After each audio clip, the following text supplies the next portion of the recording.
Everything's coming up to Timberwolves. Yeah. In the zone, simple dedication to the team when you're in the know. To Timberwolves. Yeah. In the soul, lifting all the positivity for the Wolves to grow. So, where we going from here, man? We listen week to week to get the clearest to clear. Recaps, got that. Soundcap, got that. Team ads, got that. So tell me what they do not have, How dare you? Foolish question to ask, but I don't mean to go brag. But boy, they got all the stats, and they could go all the way back from KG to Zerbiak. And all I'm saying is that the cast a one-stop shop for my Timberwolves. Timberwolves. Ain't a thing falling, everything's coming up. Timberwolves. Timberwolves. Falling from the autumn, ain't nobody gonna stop him. It's the Timberwolves. Timberwolves. Phonies, you can spot them, they the sheep under their clothes. Timberwolves. Timberwolves. Talk a lot about them, y'all don't really know. Let's go. Welcome into the Everything's Coming Up Timberwolves podcast. My name is Gabe Anderson, and it's a special one because it's not officially on the day, but we're calling it anyway. It is our 1 year anniversary. That's right. Made it a year, baby. 1 year of podcasts. And Chris, what a moment, huh? It's unbelievable. Couldn't, greatest moment of my life, probably.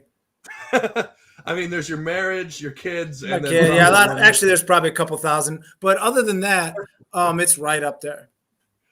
Yeah, absolutely. And Jared, happy 1 year anniversary. Yeah, I don't know if it's my official 1 year anniversary because I think you guys snuck a couple episodes in before I came on the team. But regardless, it all starts from somewhere. And, I look at it as we were three guys with an idea. And, hey, here we are. We're still three guys and an idea, pretty much. That's right. That's right. And it looks like Alex is saying that you look young tonight. That's because I shaved a little bit. And you got a light, which is huge as well. Yeah, I'm not sitting in the dark. I repositioned myself finally after someone on YouTube called me out. It looks better, man. There we go. So I wanted to start the show kind of with looking back at kind of our first episode. So it was a lot different. It was just me and Chris to start out. And I kind of listened to it a little bit this week. It was basically on YouTube. All it was a still image. It was just a still image of whatever our title card was, and then just our voices under it. So there wasn't any video. The Timberwolves, it was during the time. Remember last year when we first lost Cat, like after game 2 when we lost Cat, and then we went on that major losing streak. So it was basically all downhill from there. Great time to start a podcast. Yeah. Right in the prime of the year. So I just wanted to say that was that. I mean, we had to start somewhere, and I believe our first episode title was "What's Wrong with the Wolves." So so let's talk about it. Since we started back then, a lot of things have happened. One, the resurgence of Anthony Edwards. That's the first thing. Him coming on, because he wasn't even a factor when we started this podcast. He wasn't even a factor out there. We have a new coach as well. That's a big thing. And I was looking back at the archives. Our second episode was how does the defense improve? And man, has it improved since that time. So overall, Chris, since we started, what has been the one thing that has impressed you the most about the Timberwolves? Or what, is it the different culture, a new player coming in? Just in general, what's the one thing that has impressed you the most about the Wolves? I think it's got to be Chris Finch. Bringing in, him being this big offensive mind, but yet focusing in the offseason on defense and switching it up, and just turning the whole defensive culture around. Might have been Beverly part of that too, but I think a lot of it was scheme. Getting rid of what hasn't worked for every year of Cat's career with the drop system and making him kind of play more in space, and just kind of his willingness to, let guys play their roles. Like let Vanderbilt do what he did, built him up from nothing. I would say it's on him. It's great to see guys like Edwards, step up, but when you draft somebody number one, you kind of expect them to make an impact. So yeah, it's been beautiful. And if we keep going, sky's the limit. Like Alex said, started from the bottom. Now we're here. Absolutely. And so Jared, to jump off of that, what's impressed you most about the Wolves? Is it Chris Finch? Is it Anthony Edwards? What's kind of the one thing or several things that you've seen changed? Well, I was really hard on Anthony Edwards at the beginning of his career, just because he had such an ability to get to the rim, but then failed to finish a lot. And now he's still not like playing hyper efficient, but his three ball's gotten a lot better. His actual basketball ability has gotten a lot better too. One thing that I'm kind of curious to see is when he starts getting that star respect. Like, it feels like he doesn't get a lot of calls yet. And maybe that's just because he's young, but he's going to be a star in this league. He's extremely good. Looking back towards our first episode, I can tell you one thing: our coach's suit game has gotten a lot worse since the last time we were live. Yeah, Chris, go ahead. That Drip Saunders was a whole nother level. Like you said, the whole respect of Edwards is going to be important. I was truthfully right before this, I was just looking on my phone because he was super efficient last night, but most of he was great. In my memory was jumpers, and he's averaging like 3.7, 3.8 free throw attempts a game. And I was wondering how that can get up, because you need to be, if you want to be a league's leading scorer type guy, you need to be at that line 8-9 times a game. And I was looking over the last handful of games, and he flirts with that 5 to 8 free throw shot a game pretty often. It's just he'll also mix in like a 1 or 2. So he just needs to be consistent with getting to the line. And I think a lot of that will be getting the respect of those calls. But also he doesn't just, it's like some of those times he takes it like he avoids a lot of contact. He just got to learn how to, it's a respect, and he's got to learn how to get to the line consistently. And I think once he starts getting there more consistently, he'll start driving it more. Mm-hmm. Yeah, and one thing that I kind of wanted to say about the Timberwolves when we started this podcast to now, I think we've kind of now, not necessarily completely, but I think we're starting to form an identity with a lot of our players. Like when we started out this podcast, the Wolves were obviously, they didn't have Karl Anthony Towns in, so they were just kind of D'Lo and then everybody else. Right now we have Vanderbilt, who's going hard after rebounds and getting amazing rebounds. We have Jaden McDaniels, who's trying to find his role. And the big guy I wanted to bring up, Patrick Beverley. I mean, he's just been a breath of fresh air. Maybe he's not the most efficient offensive player, but man, his intensity, his drive, and it feeds off to other players. And that's something that I've seen that has changed. I feel like we starting to have more of an identity. And go ahead, Jared.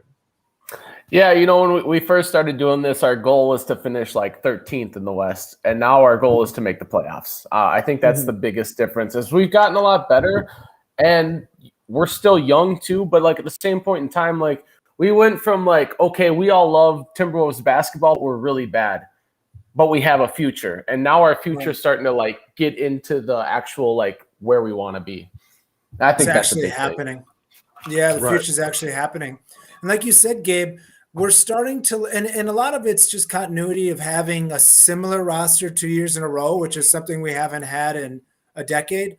But, guys know their roles. Like when you see teams like Utah, everybody knows what they're supposed to do. Nobody is doing much out of their realm. Like everyone's going to have similar stats every night because they're doing their similar role. We're starting to find that with guys, and there's still guys trying to fight and get their role, but Noel, like you said, Vanderbilt, McDaniels is still searching for it. So there's going to be some time, but what I think's really helped this year is D'Lo is starting to figure out what his role is next to Edwards. There was something I was really worried about last year is it kind of was oil and water with those two on the court together, where they definitely didn't play well together. They played well individually on the court at the same time, but not very often together. And when they start, I don't think they're that good yet, but when they start playing well together, it might be trouble, man. Yep. I totally agree with that take. And another thing that's different from now versus then, and Jared, you kind of alluded to it. Like, it's just, we're in it, right? Like we're like, we got a chance. Like, I actually, when I'm watching ESPN, like a college basketball game, I'm looking on like the bottom screen to see how the Kings are doing, or how Memphis is doing, or how the Lakers are doing. Cause it matters now. Like, it's fun. Games matter. Yeah, it's fun to just be in it, and it's fun to think like, oh, we need to beat this team because we might be competing for them in the future. Because in the past, it was just like, oh, okay, we're playing the Kings tonight, great, whatever.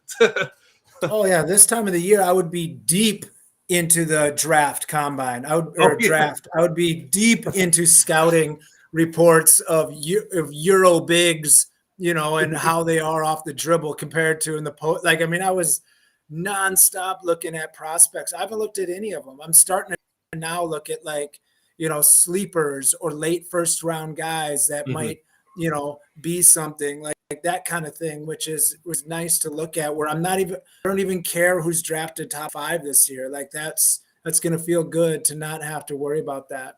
Mm-hmm. Now, something that kind of going away from the anniversary thing, I think we've kind of covered that pretty well. But one thing, so we're just on the brink of it, right? So Karl Anthony Towns and D'Angelo Russell, they are done with COVID protocol. They're just in reconditioning. I almost wonder if this time without Cat and D'Lo is going to help us in the long run, because I almost feel like it'll help other players find their role, like a Jalen Noel or a Jane McDaniels, or even, who knows, we might need him, a Jake Layman. Like, who knows? Like, I feel like it's helping them find their roles, and I feel like it's helping them, like, get some confidence under them, particularly Jane McDaniels, who looked amazing last night. I don't know what got into him, but he was hitting threes like it was nobody's business. And Chris or Jared, either one of you, anybody want to comment on that or talk about that? I'd love to, man. I think these times for a team like us, who, like we were saying, people don't even know their roles. They don't even know their abilities or their NBA. They don't even know their NBA qualities yet. I think it's huge. Last year, there was many times when I mentioned everything was coming up Timberwolves because, Beasley was out. So that gave somebody more snaps, gave Edwards more shots. Then D'Lo was out, which gave Edwards some time to run with the ball in his hands some, which was huge for his development. Or Cat was out, so Nas put up like multiple 20-point games because he got that opportunity to start for like a month.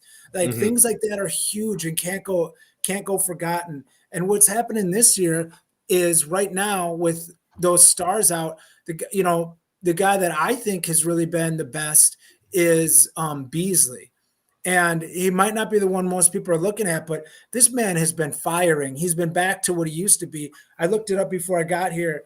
And in the last 9 games, he's averaging 12.5 3-pointers taken a game. That's crazy. And he's shooting it at a 36% clip, which isn't amazing. 36 isn't amazing, but he was shooting like 25 before that. So like, this is on heavy numbers. And if he can shoot just 36%, he's a career like 40%. But if he can shoot just 36, 37, 38%, that's a huge breath of fresh air for our second unit, or when he mixes in with D'Lo, because he's been nothing. Like, he's been terrible. So if this timeout is just what he needs to get his swagger back, I think that's going to be huge for us on the home stretch. Yeah, I totally agree. And also, I like it. Like, I know you're talking about Beasley, but how about a second scorer off the bench, Jalen Noel? Like, he had that sweet behind the back dribble last night and that left-handed finish. That was awesome. I wanted to let Jared talk about him. Yeah, that's my guy. That's my guy. And me and when Devontae was on, he also was kind of a Noel guy. Yep. And I think one of the biggest things that we learned these past few games playing all these reserves is I think we know our roles a little bit better. Like we know when we take Cat out of the game that we can put in Naz Reid. Like we knew that beforehand. But like I think it helps like tighten up our rotation. Like I think we can go 8, 9 deep and just leave it at that and not say, oh, should I be sprinkling in Okogie here? Should I be sprinkling in Layman here? Should I I feel like our rotation is so much more solidified because we saw heavy minutes from a lot of these guys. And Noel deserves a ton of playing time, in my opinion, even off the bench. I see no reason why he can't play 25 minutes a game on this team as it currently sits at full strength. Mm-hmm. Chris, go ahead. Yeah, Finch mentioned how he's been trying to get him as a backup point guard, and like running that position. And I think right now we've got a pretty solid 9-man rotation. The 10th man, could be Prince or something, or Kogi or something like that. But I would rather just not have them play because I think both those guys have kind of proven who they are this year.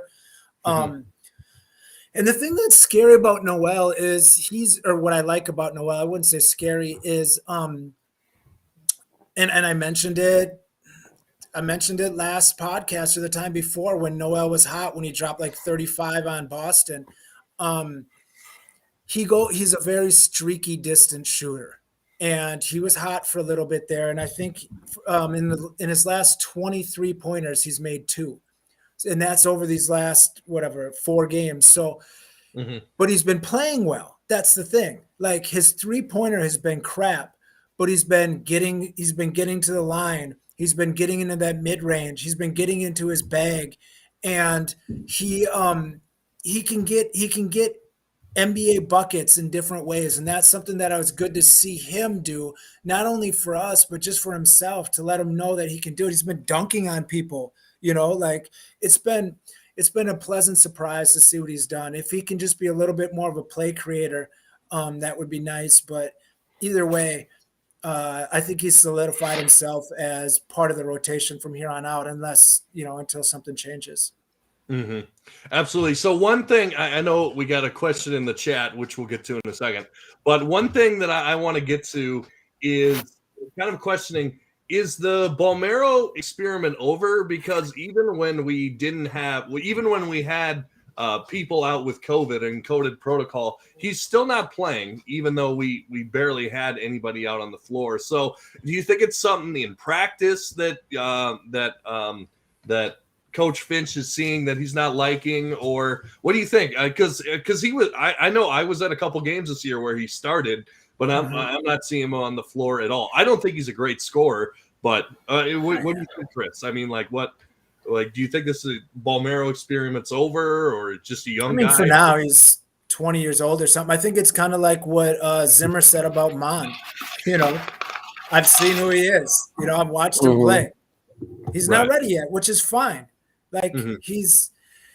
Imagine being a second-round pick rookie coming from a whole nother country and, being expected to be something. Like, Marrow really wasn't even anything on the international scene until the last 2 years. So, it's not like he's a guy like Luka or a guy like Rubio or a guy like even, Gallinari, who had some pedigree in Europe coming into it. He was kind of, a late bloomer. So we'll see. Throw him down in Iowa, let him bang for a while and see what happens. Yep, absolutely. Jared, anything to add on that? Yeah. I think Marrow belongs with the Iowa Wolves for the rest of the season. It's nothing against him. Like we said, he's young. He plays hard, but Okogie plays hard too. There's guys that play hard that just aren't that good. And that's what Marrow is to me right now. I'm not going to sit there and write off his career because he's 20 years old and he's been in the system for, I don't know, not even 6 months. So, let him play with the Iowa Wolves. Let him find himself. It's not very often, like Chris said, a late round, was he second round rookie maybe? Yeah, second round. Give or take. Yeah, he might have been like the 21st pick. I don't remember. But at the end of the day, those guys don't just come in and eat up minutes. They're hit and miss guys. He belongs down with the Iowa Wolves. Personally, I know this is an opinion that Gabe would love to hear, but I think we'll see McKinley Wright again or for the first time before we will see Marrow up here. I don't think there's a necessity for either one of them personally, but if push comes to shove and we need a guy, I think you'll see Wright with the team before you'll see Marrow. Right, and I think a lot of that has to do with Omicron, right? Like who knows what's going to go with that? Who knows if we'll go through another thing with a bunch of guys out. But Chris, go ahead. What I do like about Marrow is when he played and he wasn't good, he wasn't bad stupidly, you know, like he just didn't do much. Like he didn't make mistakes really. Right. He just, you know, like the ball would swing to him and he would swing it to somebody else. Like he wasn't, you know, jacking up stupid shots early in the shot clock. He wasn't having bad turnovers. He wasn't getting lost on defense. He just wasn't doing much of anything, which, you know, sometimes you'd rather have a guy make huge mistakes because they're out there like pushing, but you know, he's got a ways to go. And these European guys, they've got a different, like they've been coached differently, you know, like he hasn't been coached to try to like take over a game kind of thing. Like when he was even in Europe, he's playing like 12 minutes a game. So, you know, talk to me when he's 25. Yeah, for sure.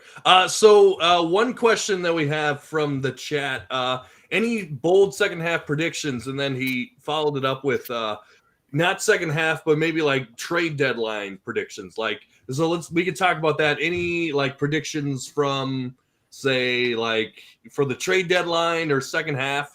Let's start with you, Jared. What do you got? Say it with your chest, I guess. What predictions do you have for the second half or the trade deadline? Well, there's a really, really great comment I've seen in our True Fans, our Minnesota Timberwolves True Fans page, and it came from Chris, so I'm not going to steal his thunder with it, but I also agree with him for what he's about to say, and I hope he remembers what it was because it was a great comment. It happened yesterday. But my bold prediction is this team gets healthy. We're going to have all of our starters back. We've talked about it before.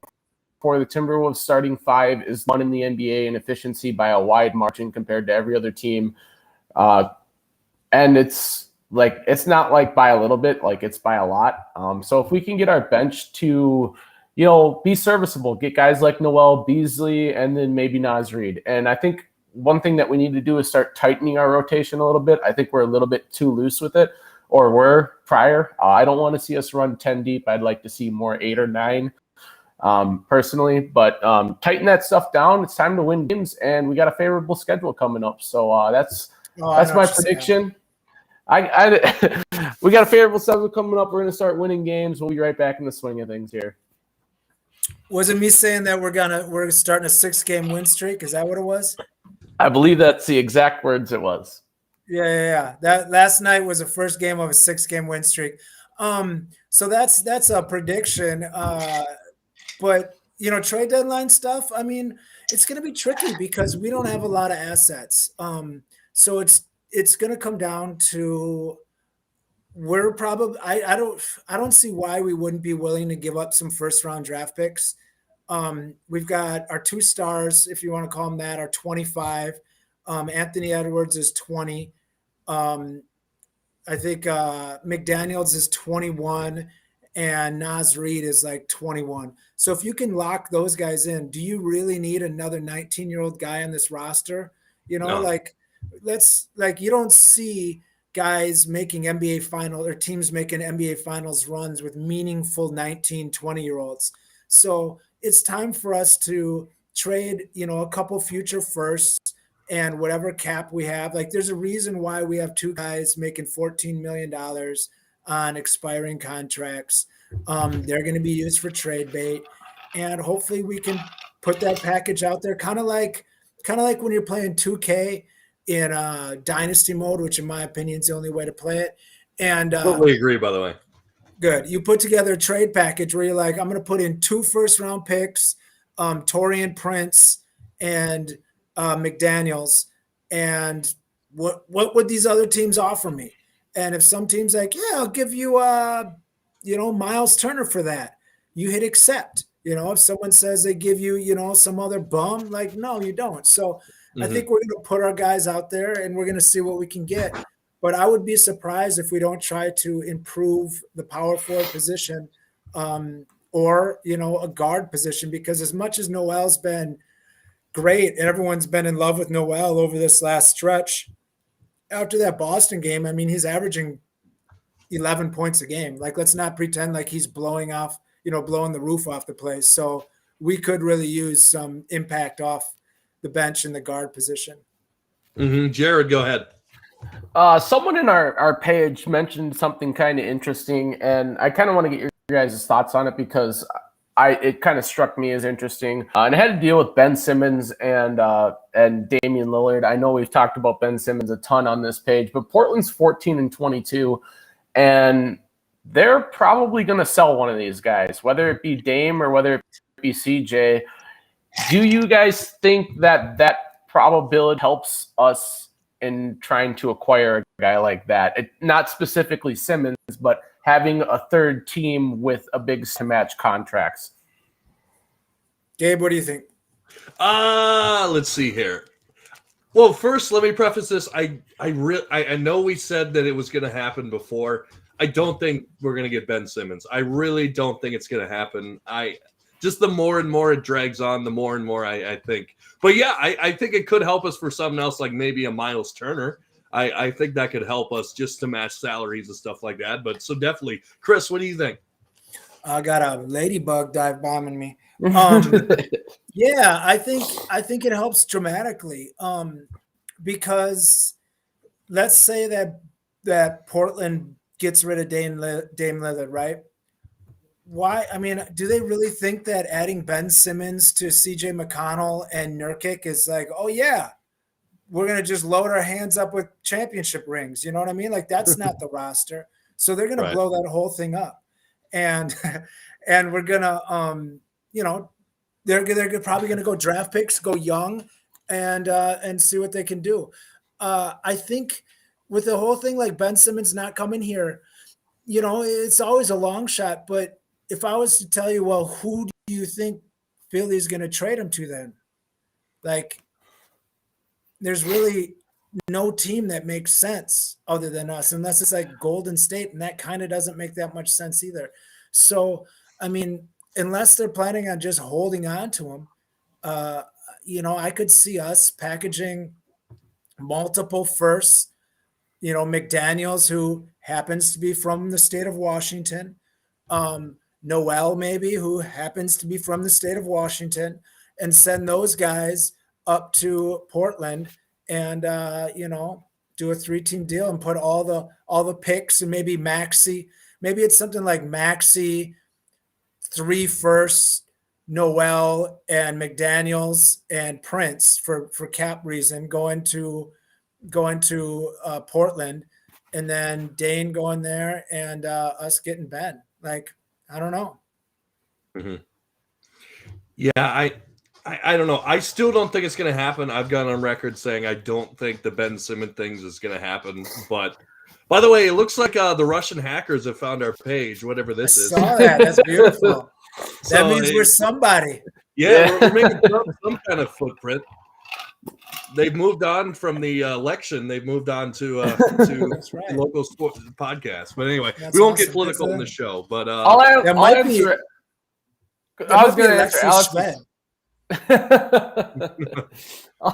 answer Alex's question real quick. Do I think he'll get traded anywhere in the East? I don't. I think he's going to get traded. He'll go out West solely because I think that Doc Rivers and the Philadelphia 76ers want nothing to do with him haunting them in the East. Yeah. I agree. Man. But, I mean, part of it is I think they're going to trade him. I think Daryl Morey right now is, oh, man, I think he's in a bad spot, and I think he will take the most talent he can get. I mean, I think he would trade them to a team in his own division, because he's in a tough spot. Like, he's put all his eggs in this, I'm going to hold out for a superstar, like, stance. And I just don't understand. Like, Ben Simmons has been on the trade block for 2 years, and I've said this multiple times on this. nobody's offered a superstar for him or this huge package that Morey wants. Nothing has changed in these 2 years to make some teams say, you know what? Maybe I will throw a superstar, unless it's the fact that Portland is not winning. So that's his only shot. Mm-hmm. Yeah, I don't know. It's going to be interesting to see where Ben Simmons ends up. But like you were saying, if we're going to pull off a trade, Malik Beasley has looked better. So it helps. Could be some trade bait. I mean, they're definitely looking for more. They're looking for like a CJ or a Lillard or I don't know. Right.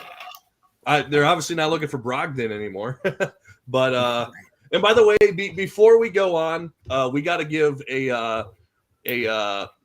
our condolences to Ricky Rubio because man, that's disappointing. Right when the Cavs were, I mean, I know they got Rondo, but man, right when they were starting to make a run, right when they were starting to put something together, and then for that to happen, just too bad. He was having a killer year too. He was. Yeah. He was having a great year. That night he had 37, 15, and 9 or something like that. Yeah, he's having a crazy year. Ever since Sexton went out, he's been a killer. Yeah, it's a shame. And what's really bad, and it might be a blessing for him, but what's really bad is he was probably going to cash in on another 4-year, I don't know, $50 million contract. I mean, there was reports from Cleveland's media that a team in their own, like one of their rivals had offered a first-round draft pick for Rubio. I mean, his value was looking good, but he also was talking about maybe going back to Europe because he's sick of being tossed around, so maybe this will be great for him. He's made good money. He can go back to Spain, if that's what he wants to do, and maybe, end his career as a star on his own turf. I think that's a beautiful way to end it if, for his storybook career and maybe a Hall of Fame career. That sounds tongue in cheek, but you have to remember it's the Basketball Hall of Fame. It's not the NBA Hall of Fame. Right. The guy has multiple medals. He has, Euro, like he was like MVP of the Euro League, like last year or 2 years ago. Multiple youth awards. Like he's put some stats up globally that, that could be Hall of Fame quality. Yeah, and to talk about Ricky a little bit, I haven't heard a single NBA player say anything bad about him. In fact, what I've heard people say is like how much they love playing with him. Like every single stop that he has been at. Like just look at Anthony Edwards. Like remember he was asked like what is the glue there? What's the best part of this team? Basically said Ricky Rubio. That's why I was and what he was also doing was he was putting that Taurean Prince trade to shame all season long. Like it's not even close. Jared, go ahead.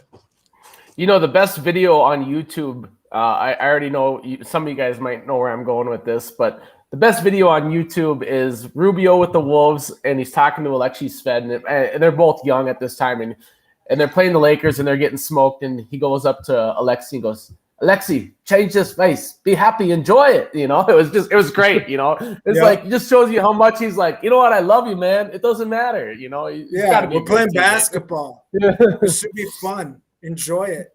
Although I will say, if anybody has an RBF, it's Alexei Shved.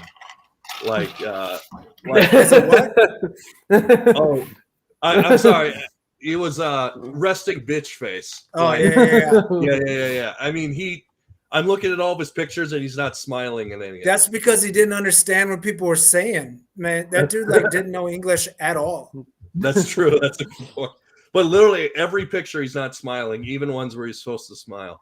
Like I'm looking. By the way, since this is the Alexei Shved podcast, talking about Greg Monroe, who sure. We might as well mention Greg Monroe, who's been, a competent big man. Strange he hasn't played the last couple of games, but he was recently just running pick and roll with Shved. He was playing on Shved's team overseas. So I think it was Monroe. So that's good to see. Mm-hmm. So let's since we were bringing up Ricky, just briefly here, how do you think that Rondo, since we don't have any trades to talk about other than the one, how do you think Rondo's going to work out on the Cavs replacing Ricky? Like, do you think that's a I mean, I don't think it's a 1-for-1 like trade-off, but how do you think it's going to work out? I think it's going to hurt. I think what's that? Go ahead. I'll probably agree with you. I don't think he's going to do too much. Okay. I mean, he was getting decent minutes in LA, like on some of it I was looking, and he was kind of putting up nothing. So I think it's more of just they needed a body, and the Lakers were willing to give up a body so that they could open up some space for maybe some buyout guy to, pick up some stud buyout at the end to try to make a run. So I don't think he's going to do very much. I think that's going to really hurt the Cavs. I mean, I don't know how many 7-footers they can start. They might have to start another one now. It's a good point. Jared, go ahead.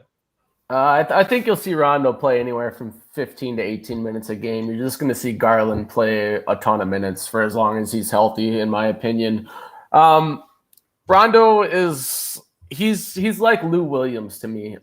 He's a guy that you can just plug in for a few minutes a game, but he's nothing special unless somebody gets hurt and then you have usage rates change. But right now, I don't see that move helping them a whole lot. But I'd be interested to see if it was a 10-day contract or not, or if it was the rest of the. Or I don't see that. I didn't really see that. I saw the signing, but I didn't see what the exact deal was. I don't know if he was under contract for the full year with the Lakers. I'm assuming that he probably was. So I don't know. I don't see it working out too well. So that brings up a question. You were mentioning the 10-day contract. Let's say, and maybe this is being pessimistic, but the Omicron is a problem for the rest of the season, and we keep having to sign guys to these 10-day contracts. Pick a name. Who is someone throughout the league that you wouldn't mind seeing the Wolves sign to a 10-day contract when in need? Like I would love to see Isaiah Thomas. I just think it would be fun for a couple of days of Isaiah Thomas, just him doing his thing. But Chris, go ahead. Name a guy that would be an interesting 10-day. Michael Beasley. How is that even a question? Super cool bees. You can be a 6'10" guy who probably still shoots 34 or 40% from three. He looks super in shape in all the summer league little vids I see playing against big time talent. Dude, give me Michael Beasley. Let him just put up 25 shots, man. That's what I want to see. Jared, you got a name? My answer isn't going to be the correct answer or even an answer that's probably in play because he just signed his second 10-day contract in the past 20 days with the Knicks. But Denzel Valentine is a player that I've always kind of liked for a bench player. Just seems to kind of get in there. Yeah, he got cut by Cleveland, but he got picked up by New York recently. He got traded. I think he got traded to the Lakers, then to the Knicks in a 3-thing deal, and I think the Knicks are planning on releasing him. So okay, well, I thought it was. Yeah, that's a guy that I love. I just know he was on the Cavs, and then he got moved. Maybe he was part of that Rondo deal. I'm not sure. That would make sense. But he's a player that I've always kind of liked. He doesn't need to play a ton of minutes, obviously. Just, if Omicron pops up, I would like to see a guy like that get run over, a guy like Jake Layman. That's just my personal opinion. You can disagree with me if you want to, but that's the guy that I like. By the way, so you are right. Denzel Valentine is available right now. He just got waived by the Knicks. So okay. But the thing about Omicron is who's going to be affected on the Wolves right now? We've got, unless Noel goes down, but we've got Edwards has been through it. D'Lo's been through it. Vanderbilt's been through it. Beverly's been through it. Cat's been through it. So at that point, I really don't care. Those other guys, that's 90% of our impact. So I think we're kind of set. Our immunity is ready to roll for the rest of the season, unless there's some Zeta coming out or something else. Right. But that's always a possibility, right? Because we didn't see these strains of COVID coming anyway. So who knows with the whole COVID thing, but yeah, I just wanted to get some names out there just to see what. Dude, Gerald Green. Give me some Gerald Green minutes. Ooh. Dude, I love me some Gerald Green. He's the best 9-fingered guy to ever play in the NBA. What did you think of his because I'm still torn on this. What did you think of his blowing out the candle dunk? I think he had the best. I think him, DeMar DeRozan, and Darvin Ham, for you old people, were the most robbed NBA dunk contest guys in the history of the NBA dunk contest. Because not only was the candle thing unbelievable, he basically put his chin on the rim. Guys blew their mind when Carter put his elbow in. Dude had his chin on the rim to blow that candle, that cake out, which was amazing. But right before that, he took his shoes off and did a between the legs East Bay funk dunk with his shoes off, which to people who can't dunk or can't jump, they're like, yeah, well, whatever. No, dude, that is really hard to jump high without shoes on. Like it's like no grip. Like that's super hard. Darvin Ham had some nasty ones, and DeRozan always got robbed because he's just a good dunker, and he didn't have like the gimmicks. Like he was in the dunk contest when everyone was gimmicking it to death. The other person I will say got robbed in the dunk. Now, not robbed, but robbed based on the year he was in. You could argue Aaron Gordon, just because remember his epic clash with Zach LaVine. I mean, any other year he wins, right? Like any other year, yeah. And then we have two suggestions from the chat about the 10-day contract thing. We have Chris, who says Jamal Crawford. Do you think he's still got it, or do you think that ship has sailed? I think he'd play. I think he'd be willing to come. I mean, I've got him on Twitter, and he is constantly kind of putting his name in the ring. I'm kind of surprised he hasn't got a look. I don't know what that's about. Because he's a good vet. I think, like even that, like even if he doesn't really get minutes, he's a good vet from everything I've heard. So I would take him. I'd love to watch him break some more. I'd love to watch him break a few guys more ankles because that dude's got some major handles. Oh, dude, he breaks someone's ankles. Could be his son. Dude, his son's age. And then we got another one from a former from one of the prominent guys on the page and a former guest on the show, Gary Gave, who says Joe Johnson. What do you guys think of a Joe Johnson return? Did he get any run with Boston? I mean, I know he got picked up by Boston, but did he play at all? I'm looking at stats right now. I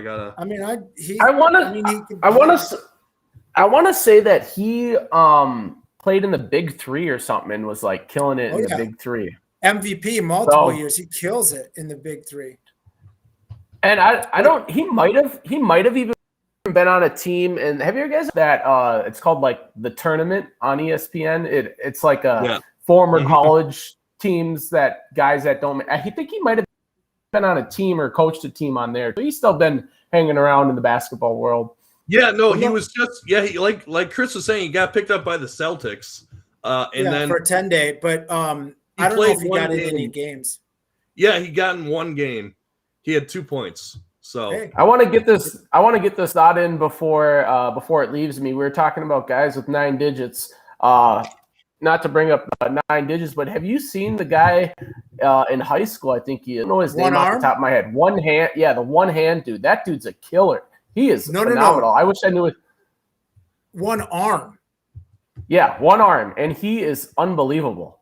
He crosses guys over. Some time to look up he's unbelievable. I can't remember what his name was off the top of my head, but I think he's going D1. Is he really? Should be. He's a killer. Yeah, he's amazing. Yeah. He's like Shaquille Griffin of the NBA. Yeah, he's good. So Hansel Emmanuel, is that who you're talking about? Could be.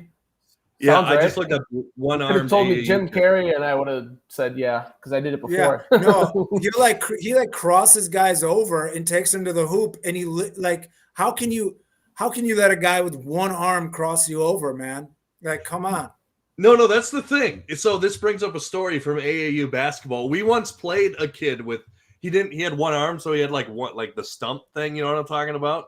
And and for some reason we didn't play him to his left, which he only had a left hand. For some reason we let him go left all the time, and or we let him go right the whole time, and he scored like 10 points. Like, I don't know how it happened. Like, I'm that jerk. I'm that jerk that locks up his only arm. I'm like, no, sorry, buddy. Yeah, man. I think I don't know. It was weird. It's like we felt bad for him, but he was like killing us too. He could shoot too. Like he could shoot. Like I don't know. I hope that kid's doing well. I really do. Good for him. Yeah, absolutely. So yeah, let's take a look at the week going forward. Unless before we go with the week ahead, do you guys got anything else you want to talk about, or? You know, I gotta mention I didn't watch any of the games except for the since Edward, other than when Edwards got back, because I found it worthless. Like, to every Timberwolves fan who is watching Greg Monroe and I don't know, whoever the hell else was out there, good for you guys, you know, and that's awesome. You know, it was over a holiday break and I had no interest in any of those games. I followed the stats a little bit, but so I don't have a lot of insight on that, but I don't care because it was worthless. Like, show me when you take, you know, 4 of our starters out, 5 of our starters out, you know, that's fine. I don't have much you know, I don't need to know what Noel did in 45 minutes of play because it's never going to happen again. Right. If Chris was that desperate to watch YMCA ball, he'd just go to the YMCA and watch it. That's right. That's right. Here's a question: if this was the Everything's Coming Up Clippers podcast, would you be watching the Clippers right now? Here's the deal, man. I don't want to hear any of those teams that have like 13 former All-Stars or former starters on their bench complain about their roster. Like, when you've got guys that have been like NBA All-Stars, like you got Serge Ibaka and Batum and like Morris and all these guys that are actual NBA quality guys coming off your bench like the Lakers did. I don't care that you have your starters hurt. Like, you've got a deep bench. When you've got a team like the Timberwolves who literally have, you know, G League guys in our actual roster, and then we lose those G League guys, that's what hurts. So, yeah, I mean, let the Clippers, you know, cry me a river. I'm not worried about them. No. But what I'm asking is, if you were a Clippers fan without George and Kawhi, would you be watching the games? No, probably not. You would not, because they don't even have any. They don't have any youth to like get excited about. Okay. Like, it's kind of like comparing Jalen Noel to Amir Coffey. I mean, you know, it's kind of. I watched a little bit of last night's game. Eric Bledsoe had 5 assists and 6 turnovers and like 2 points. Like, how do you do that with all those guys out? But anyways, man, just one last thing about last night. They were so careless with the ball. It was unbelievable. Like, so many turnovers. And then the Wolves, I think that was the difference of the game. They weren't taking advantage of turnovers early, and then they started taking advantage of turnovers, and that's how we built the big lead. And I will say about last night, I know they got within 12, but it was nice not to sweat a finish for once. For sure. Like, that was super nice. Just to be up 20 with like 2 minutes left and be able to put in Jake Layman. And to have, I think we lost your voice there, Gabe. To have guys step up and actually play decent, like I was saying, things are coming up Timberwolves, meaning that they're getting reps that they needed to develop. That's huge, and that's something that those guys were not doing. Like, that's what the Clippers were not doing, is those guys aren't used to actually playing, like being important. Like, they're used to being role players that like stand on the 3-point line, but they're not used to being contributors. And that's something that, you know, this time has given us a little help to let, you know, guys contribute that normally weren't. So I hope it helps us out long term. Absolutely. So let's take a look at the week going forward. It's a favorable week for 2 reasons. 1, because D'Lo's coming back. 2, because Karl Anthony Towns is coming back. So, I mean, that's a big week in general. Tomorrow, I think, right? It should be. They said probably tomorrow. And honestly, and I don't want to count my chickens before they hatch, even if they don't come back, I feel like we're still favorites tomorrow. Because Shai Gilgeous-Alexander is still in the COVID protocol. So I'm feeling pretty good about tomorrow. So we got tomorrow, because if you're listening to this after we're recording this, on Tuesday, the 4th of January, It's the Thunder tomorrow at home. Then we go to the Thunder, or we go to Oklahoma City on Friday. Then a Sunday night game against the Houston Rockets on the road, and then Pelicans on Tuesday. So, I mean, let's get some wins. Why not? Let's get back to 500. What do you guys think? All wins. Those are all wins. I agree. And you can keep going. You can go all the way. We're gonna even beat the Grizzlies all the way down. We're winning them all. Well, it does get a little tougher with the Warriors, Hawks, and Nets, but One thing I at the Grizzlies.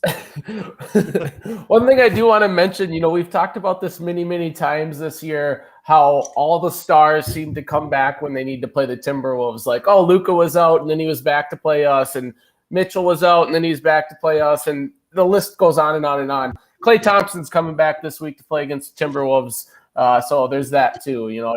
It keeps getting better with that whole ordeal.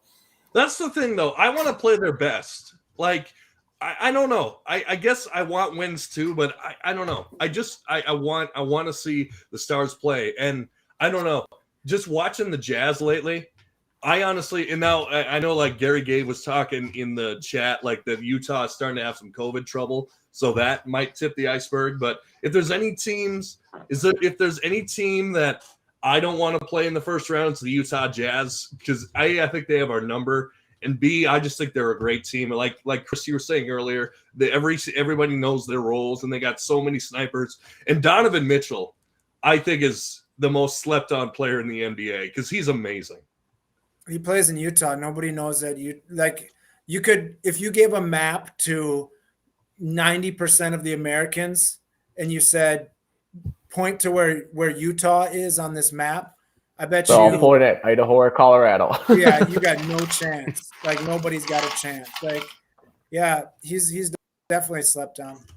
But I mean, it's a big time for Utah right now. They made the Rose Bowl. They got a great basketball team. I mean, what else do you need in Utah?